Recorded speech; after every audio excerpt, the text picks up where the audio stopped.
তো সবাই জানো আজকে রবীন্দ্র জয়ন্তী। তো আজকে তোমাদেরকে একটা সুন্দর ভিডিও উপহার দেবো। আমি পড়াতে গিয়ে দেখতে দেখতে এত হাসি এসেছি যে আমার স্টুডেন্টগুলো ভাবছে যে আমি মনে হয় পাগল হয়ে গেছি। সবাই বলছে ম্যাম তুমি কি পাগল হয়ে গেছো? তো আগে তোমার ভিডিওটা দেখে নাও, তারপরে আমি সুন্দর সুন্দর ফানি কমেন্টগুলো তোমাদেরকে শোনাবো।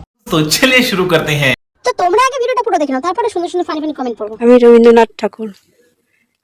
কালনা তুই রবীন্দ্রনাথ ঠাকুর?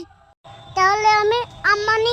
আমার জন্ম হয়েছিল কলকাতার জোড়াসাঁকোর ঠাকুর পরিবারে 1861 সালের 7ই মে ইংরাজি, বাংলার 1268 বঙ্গাব্দে 25শে বৈশাখ। আমি তো ভাবলাম এটা সোনপাপড়ি। রবীন্দ্রনাথ ঠাকুর কি আদিবাসী হেরাল দেখেছিল?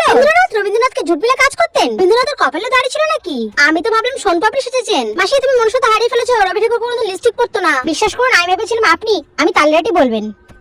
আমি তো প্রথমে দেখে ভাবলাম কোনো বিড়ালের ভিডিও দিয়েছেন। আমি ভাবলাম উনি বলবেন আমি দেয়ালের ঝুল। আপনার মেকআপ ম্যান কি ভারতীয়?